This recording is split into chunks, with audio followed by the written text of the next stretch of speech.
At Christmas dinner, Mom handed my sister the keys to a brand new $48,000 SUV. Then she looked at me and said, "Starting Sunday, your rent is $1,400. Pay it or get out." I calmly packed my things and left one envelope under her plate. When my sister read the final line, she dropped the keys. The wrapping paper was still on the floor when my mother handed my sister a set of car keys. They were attached to a white ribbon. The ribbon had a bow. Tanya held them up and the table clapped. Jude kissed her on the cheek. Aunt Renee smiled and said something about how she deserved it.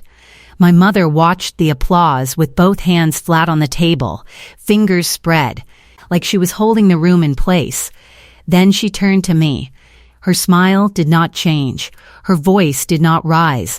"Starting Sunday, your rent is $1,400. Pay it or get out."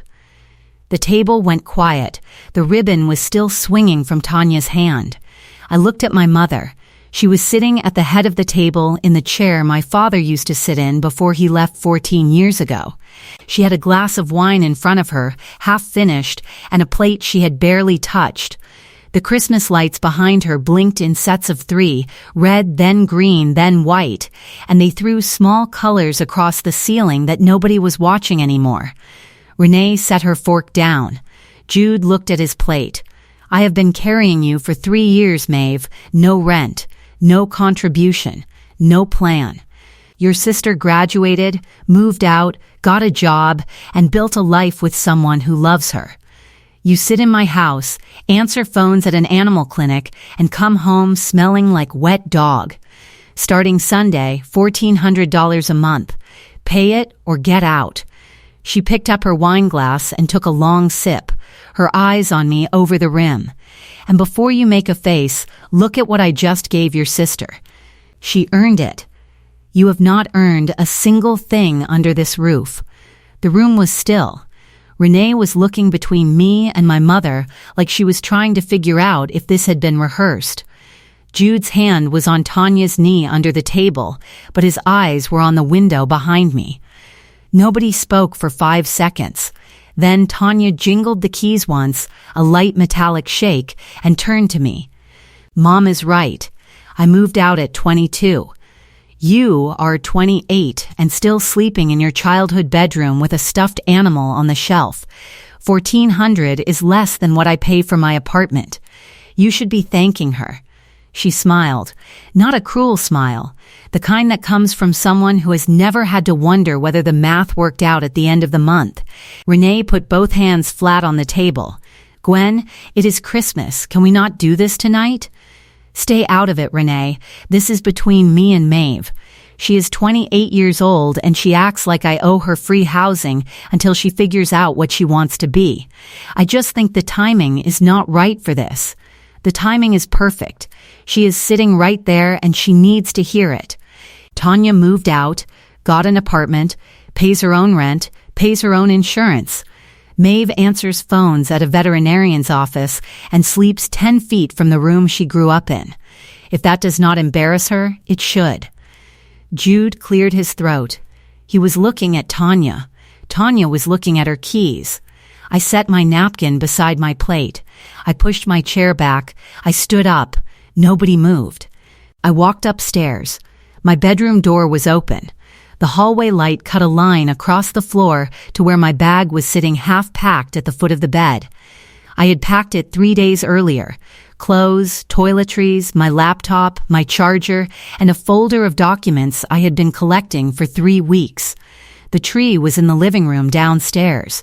But there was one small ornament I had moved to my dresser that morning because I did not want it near the noise.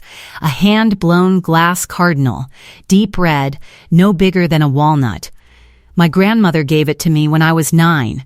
She died when I was 19. It had hung on the family Christmas tree every year since. That morning, I took it off the branch and set it on my dresser next to a framed photo of her. Now I wrapped it in a wool sock and put it in my coat pocket. I zipped the bag, put on my coat, and picked up my phone. One text to Dinah, now. 3 dots appeared. Then, already outside, I carried the bag downstairs. The dining room was on my left. My mother was still at the head of the table, her wine glass nearly empty. Tanya had put the keys in her lap. Renee was looking at me with her mouth slightly open. Jude was staring at the far wall. I reached into my bag, pulled out the envelope, and slid it under the edge of my mother's dinner plate. Not next to it, under it, so she would have to lift the plate to get it out. "Maeve?" Renee said. I did not turn around. I walked to the front door, opened it, stepped through, and closed it behind me. Dinah's car was at the curb. The headlights were on. The engine was running. I opened the passenger door, dropped the bag at my feet, sat down, and pulled the door shut. Dinah did not ask what happened. She pulled away from the curb and drove 2 blocks before she said anything. "Your coat is buttoned wrong." I looked down. She was right. 2 blocks of silence, and that was the first thing she said. I fixed the buttons. She turned left at the stop sign and headed toward her apartment. "Did you leave it?" "Under her plate." Good. If you have been watching stories like this one, you know that the quiet ones are never as quiet as the family thinks.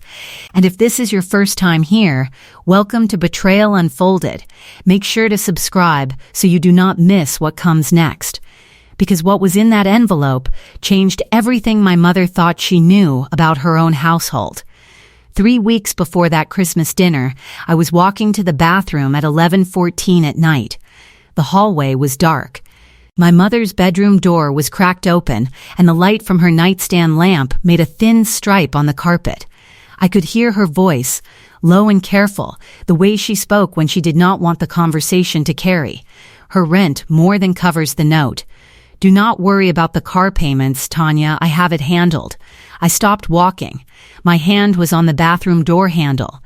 I could hear Tanya's voice through the phone speaker, tinny and distant, but clear enough. "She does not even know? She thinks it is for the mortgage."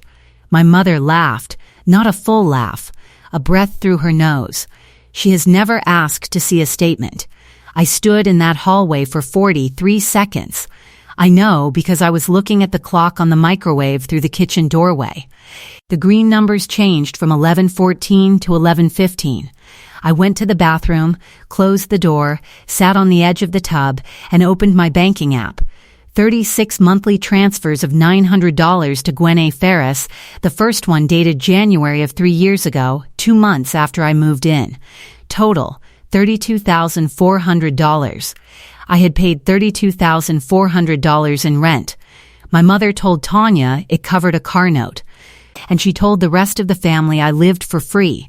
I did not confront her that night. I sat on the edge of the tub until the screen timed out. Then I opened it again and scrolled through every transfer.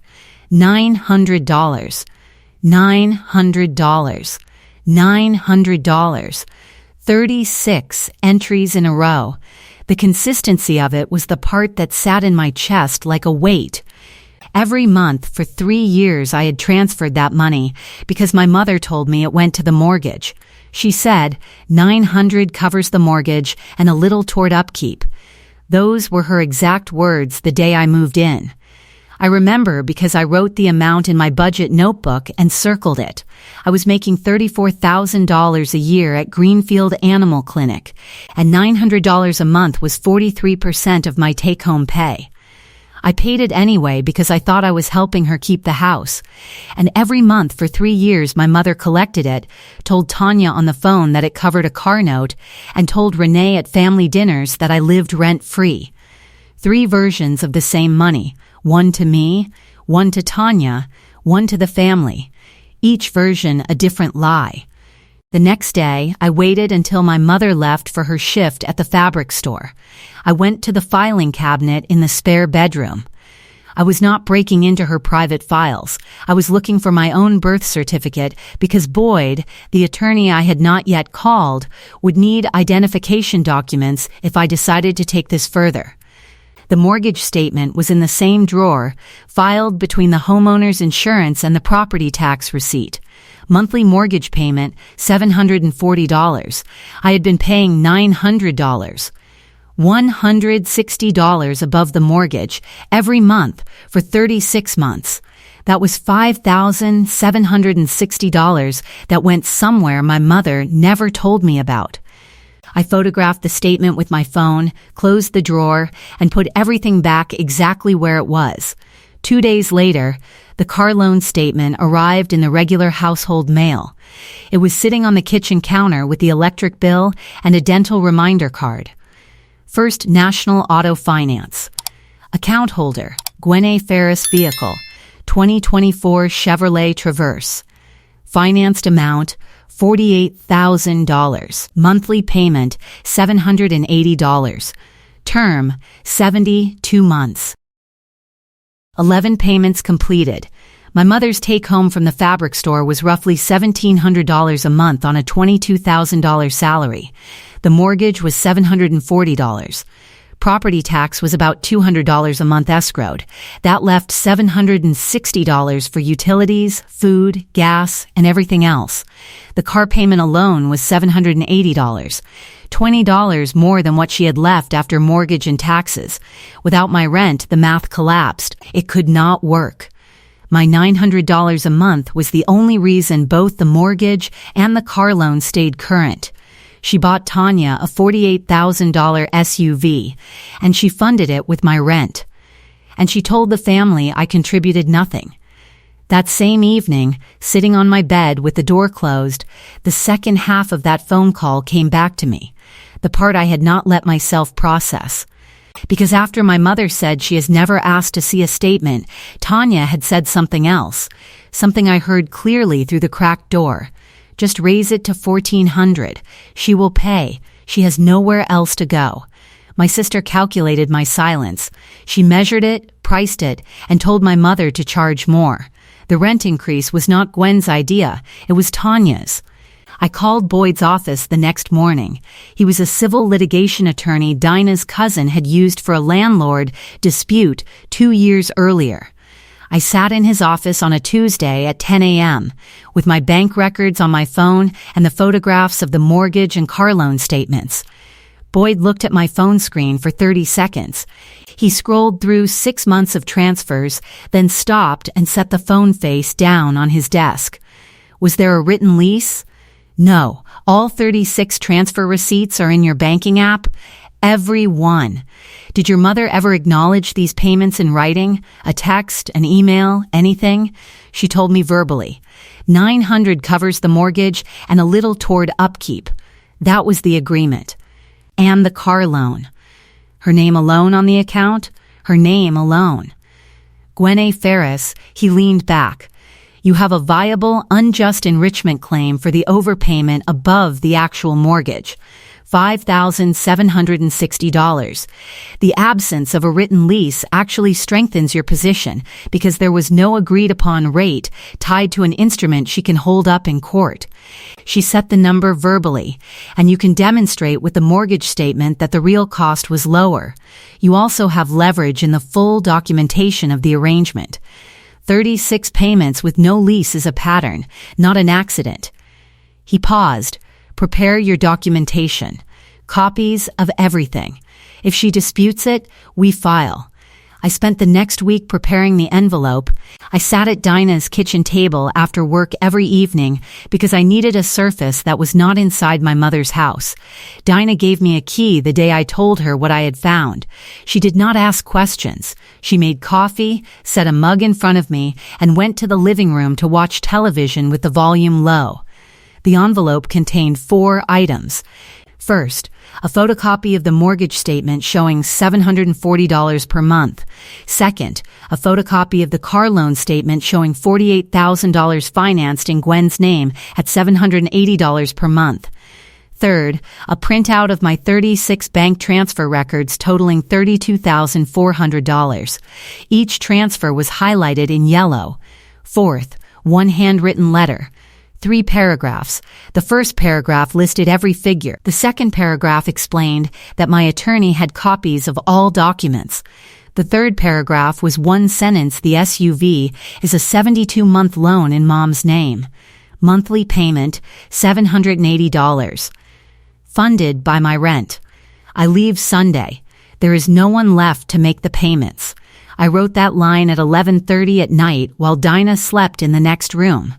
I wrote it 4 times before the words landed the way I needed them to. Short, flat, no anger. Just math and a door closing. That was the line my sister would read on December 26th. But before I get to that morning, there's one more thing.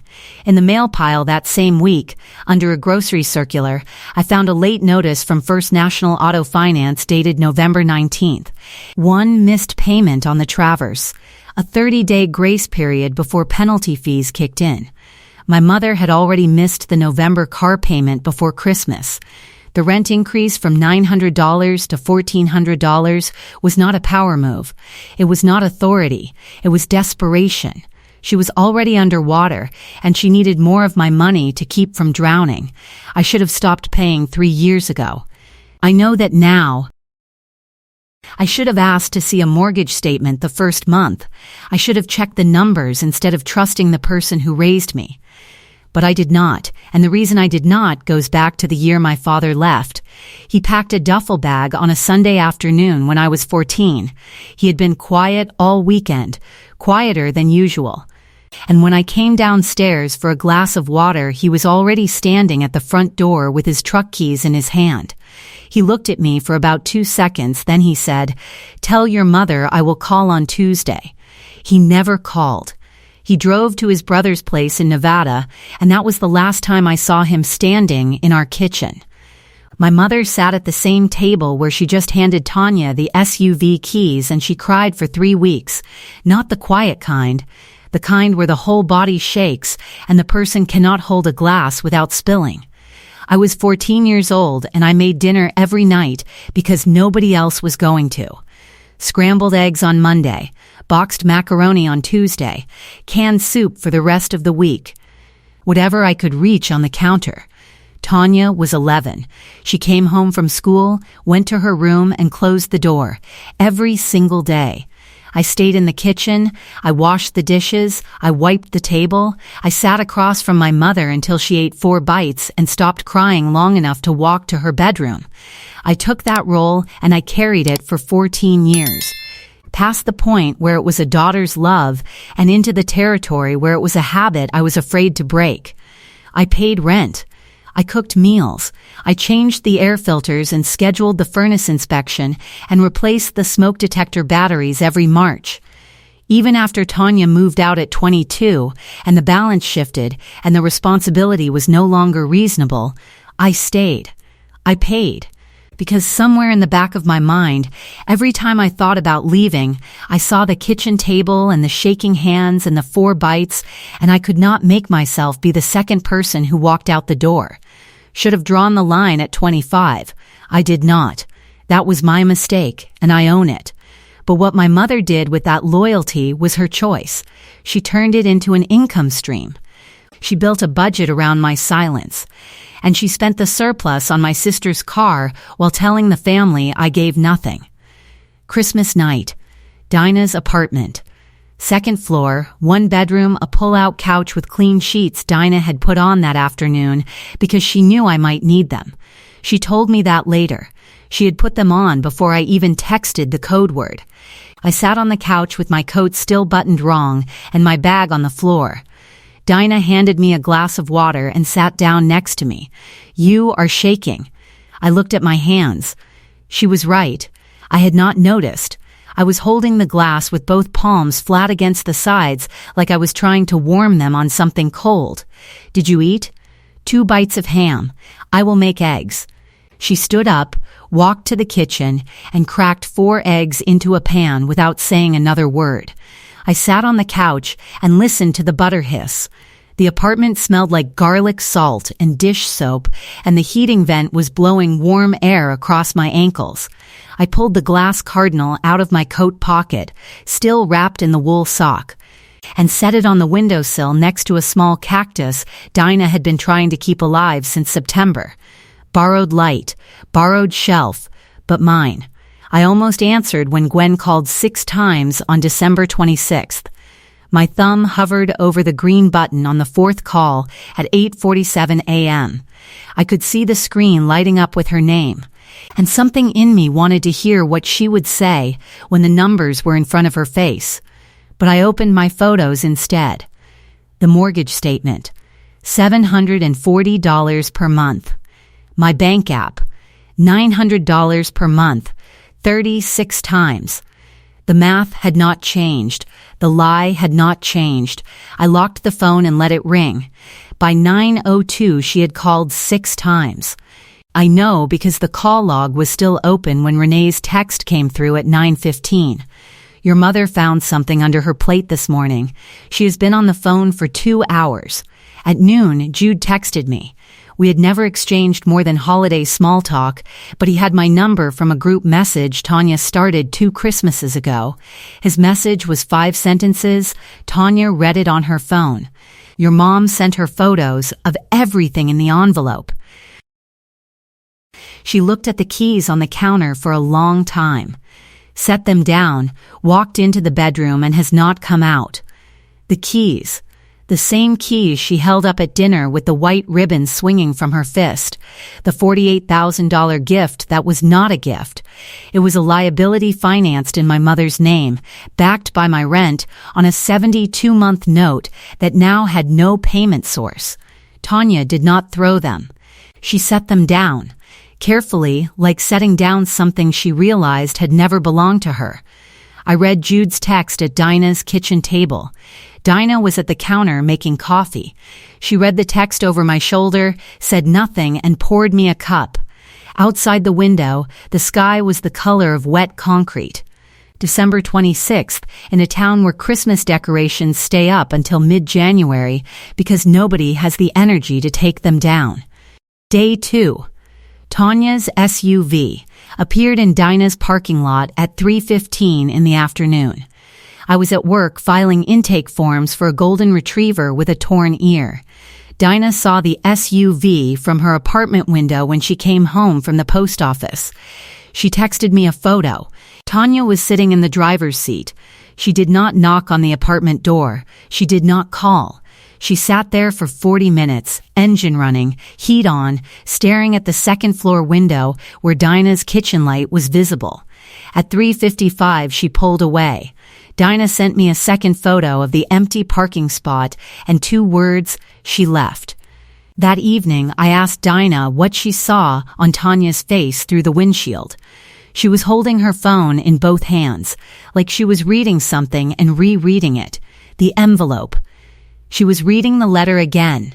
Day 3 morning. I was entering a vaccination record into the clinic system when Dinah leaned through the supply room doorway. Your mom's car just pulled in. I looked through the front window. My mother's sedan was parking in the second row, between a blue minivan and a pickup truck with a dog crate in the bed. Tanya's SUV pulled in behind it. Jude was driving. My mother opened her door first and stood there for a moment, adjusting her coat collar, looking at the clinic entrance like she was deciding how to walk through it. Tanya followed 3 steps behind, arms crossed tight against her chest, eyes on the pavement. She was wearing the same boots she had worn on Christmas. I took off my headset, told Dinah I would be back in 10 minutes, and walked outside. Dinah caught my arm near the door. "Do you want me to come with you?" "No, stay at the desk. If I am not back in 15 minutes, lock the front door." She let go of my arm and stepped behind the counter. The parking lot was half full. It was 11:40 in the morning, 3 days after Christmas, and the air was cold enough that every word would leave a cloud. I stopped 6 feet from the front bumper of my mother's car with my hands in my coat pockets. My mother spoke first. Her voice was harder than I expected. She had spent 2 days preparing this version of events. "You misunderstood the statements, Maeve. That filing cabinet was private. Those are my financial documents, and you had no right to go through them while I was at work. I was looking for your birth certificate, and you twisted what you saw into something ugly. The car is a gift I worked hard for. Your rent went toward the household, toward keeping that house running so you had somewhere to live while you figured yourself out." She paused. Then she added, quieter, "You could have come to me. Instead, you left an envelope under my plate on Christmas and walked out like I am some kind of criminal. I let her finish. The parking lot was quiet except for a dog barking inside the clinic behind me. Jude was still sitting in the SUV, with the window cracked. Two of my coworkers were standing at the break room side window. One had a coffee mug in her hand. Neither was drinking. I took my hands out of my pockets and spoke at the volume you use when you want someone to hear every word and remember every number. I paid $900 a month for 36 months. That is $32,400. The mortgage on that house is $740. You charged me $160 more than the mortgage every single month and told the family I lived for free. That is a lie you told in front of Aunt Renee, in front of Jude, and in front of me. 11 months ago, you financed a $48,000 SUV in your own name, $780 a month for 6 years. Your take-home is $1,700 a month. Without my rent, you cannot cover the mortgage and the car payment in the same month. You bought Tanya a car with my money and then told me I had not earned anything under your roof. My attorney has the mortgage statement, the car loan, and 36 transfer records. The civil claim was filed Monday. Gwen's jaw tightened. Her right hand went to the side mirror of her car and gripped it. Tanya had not moved from behind her shoulder.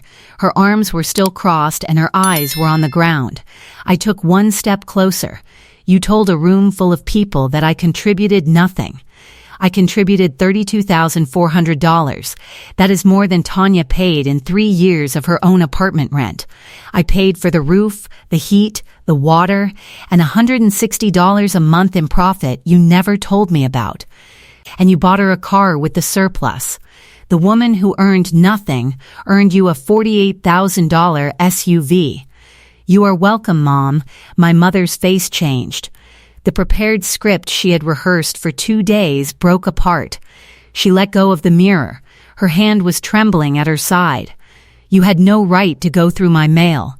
Your mail was on the kitchen counter next to the electric bill and a dental reminder. I live in the house. I pick up the mail. The car loan statement had your name on it and a $780 monthly payment. I did not open your mail. I read your mail that you left on a shared counter in a house I paid $900 a month to live in. Tanya shifted her weight. She was looking at me now, for the first time since she got out of the car, and her expression was not anger. It was something closer to recognition, like she was seeing a version of me she had been told did not exist. And you. I looked directly at Tanya. 2 weeks before Christmas, you called Mom and told her to raise my rent to $1,400. Your exact words were, "She will pay. She has nowhere else to go." You calculated what my silence was worth, and you priced it. So do not stand behind her shoulder and pretend you did not know where the money went. You knew. You asked for more. Tanya's arms dropped to her sides. She took a half step backward. Her mouth opened, closed, opened again. I was trying to help Mom keep the house. She said she needed the support, and I just thought if you paid a little more, then she could.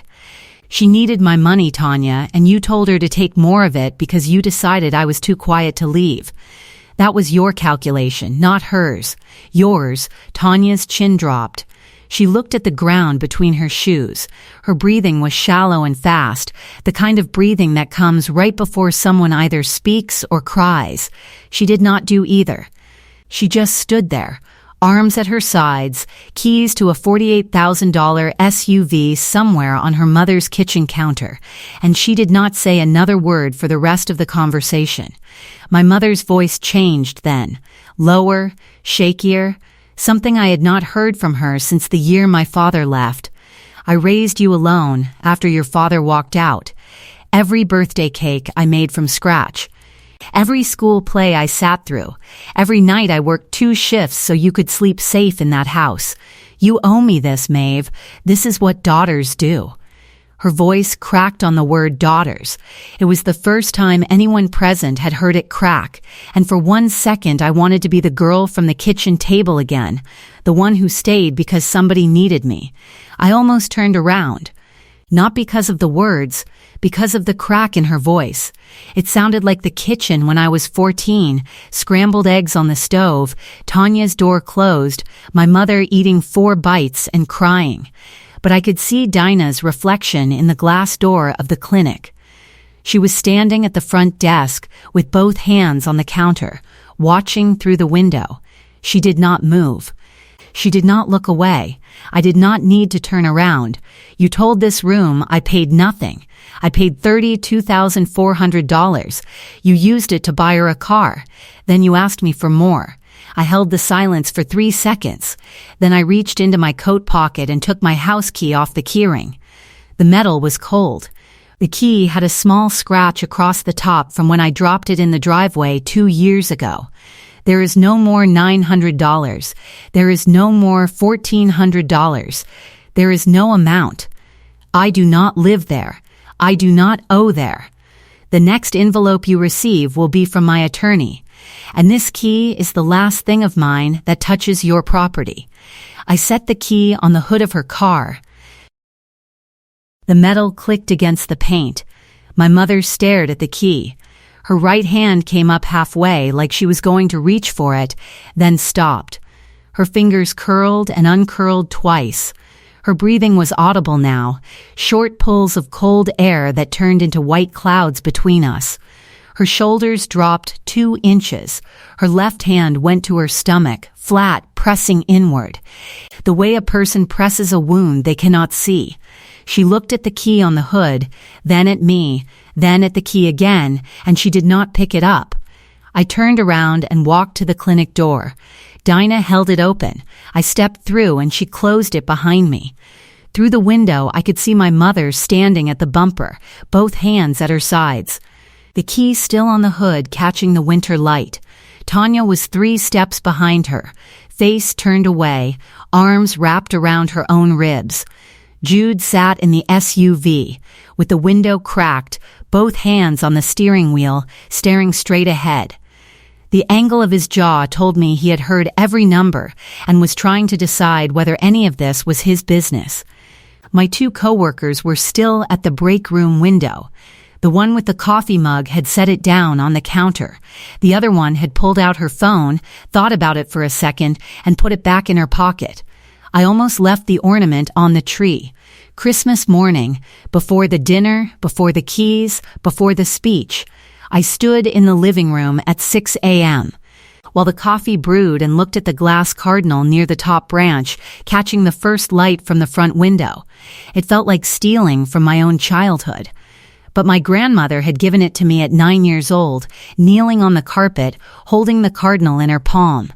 She said, "This goes where you go." I lifted it off the branch, wrapped it in a sock, and put it in my coat pocket. I was not stealing, I was listening. If you are still here, this story is not over. If you are not subscribed to Betrayal Unfolded, now is the time. Because what happened after the parking lot is the part that follows you home. Day 5. Boyd filed the civil claim. Unjust enrichment $5,760, representing the monthly excess of $160 above the actual mortgage cost across 36 months of payments. He also filed a formal demand for full accounting of all rent payments and their allocation. Boyd said the filing would process within a few weeks, and a response or settlement conversation was typical, within 30 to 60 days. Day 8. Renee called Gwen. I was not in the room, but Renee called me an hour later and told me exactly what she said. She had been at that Christmas dinner. She watched Gwen hand Tanya the keys with the white ribbon. She watched Gwen tell me to pay $1,400 or leave.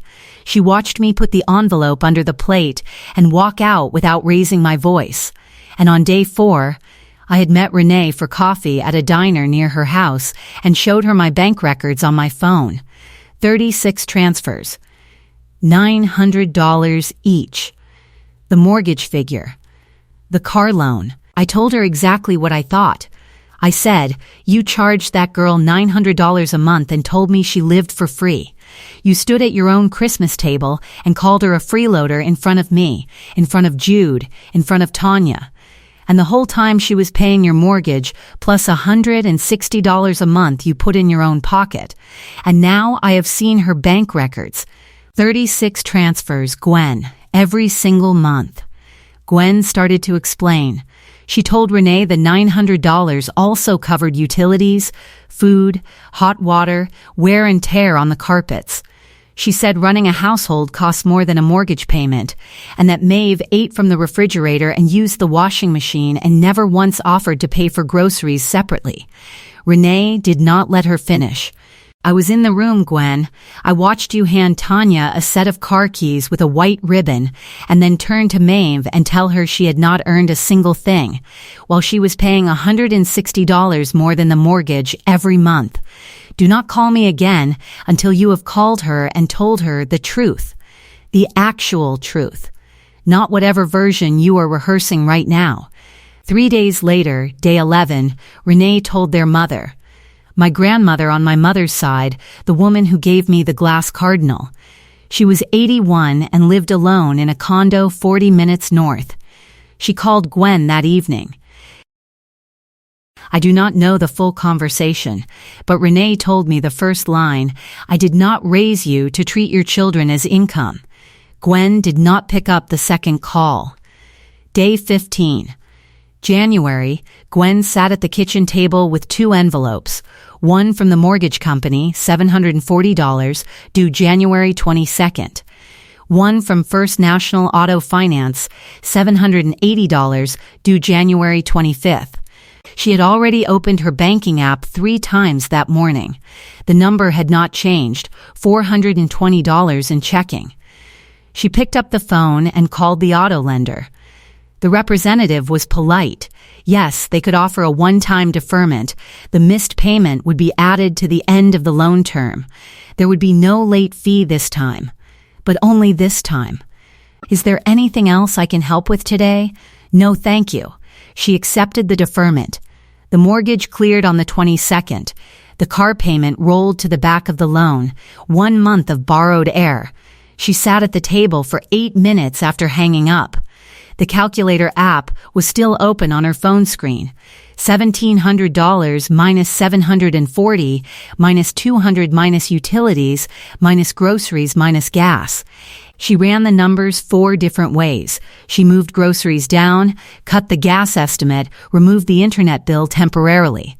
The number still did not work. It had never worked without the $900 a month that stopped arriving on December 25th. Day 20. Tanya drove to Gwen's house. She did not call ahead. She walked into the kitchen, took the SUV, keys out of her purse, and set them on the counter between the salt shaker and an unwashed coffee mug. Gwen was standing at the stove heating soup. "I do not want them." "Tanya, wait. I do not want them, Mom. I cannot look at them." Every time I pick up those keys, I hear Maeve's voice saying she paid $32,400 and we told her she paid nothing. I cannot drive that car. Gwen turned off the burner. She looked at the keys on the counter. She did not reach for them. Tanya walked out. The SUV sat in the driveway. Nobody drove it. Frost collected on the windshield over the next 11 days and nobody scraped it off. A $48,000 vehicle with 61 payments remaining, sitting under a layer of ice in a driveway, financed by rent payments that stopped arriving on Christmas Day, day 30. Saturday afternoon. Tanya was at the grocery store, frozen foods aisle, reaching for a bag of peas. She heard a laugh she recognized. Through the gap between shelves, in the next aisle over, I was standing with Dinah comparing cereal boxes. Dinah said something, and I tipped my head back and laughed. Full, open, unreserved, Tanya told Jude later that she had not heard me laugh like that in years. I was wearing a jacket she had never seen. My cart was full. I did not know she was there. She looked down at her own cart. 4 items.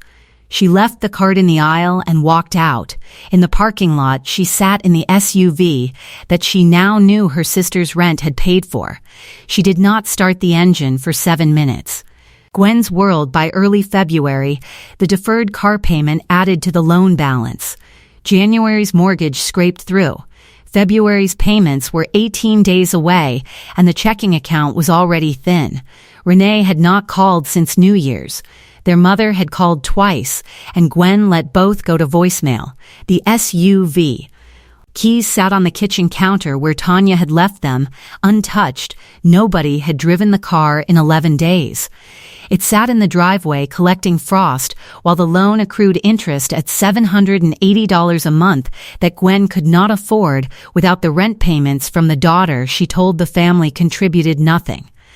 My world. By early February, a studio apartment on the 3rd floor of a building 6 miles from the clinic. $850 a month. My name on the lease. My name on the mailbox. My name on the electric bill. The studio had one window that faced east, and the morning light came through at 7:15 and hit the far wall before it reached the desk. I set up a small tabletop tree by the window. 1 strand of lights. 5 ornaments total.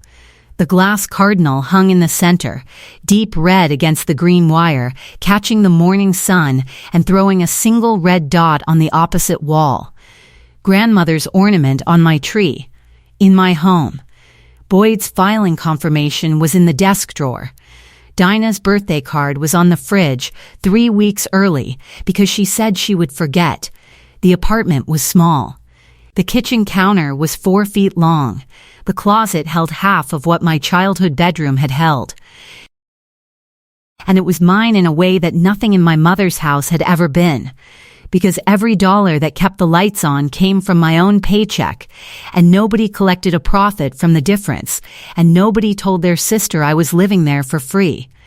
My phone rang at 7:22 on a Tuesday morning. Gwen. I looked at the screen for 3 seconds. The name. The contact photo, still the one from Tanya's birthday 2 years ago where Gwen was holding a cake with pink frosting and smiling. I declined the call. I picked up my coffee. The red dot from the cardinal was still on the wall, small and steady, the same color as every Christmas morning my grandmother gave me. It did not move. Neither did I. Thank you for watching Betrayal Unfolded. If this story stayed with you, subscribe and leave a comment below. Your support keeps these stories coming. And if there is someone in your life who gives everything and gets told they give nothing, share this with them. Sometimes the quiet ones are the ones holding the whole house up. Until next time.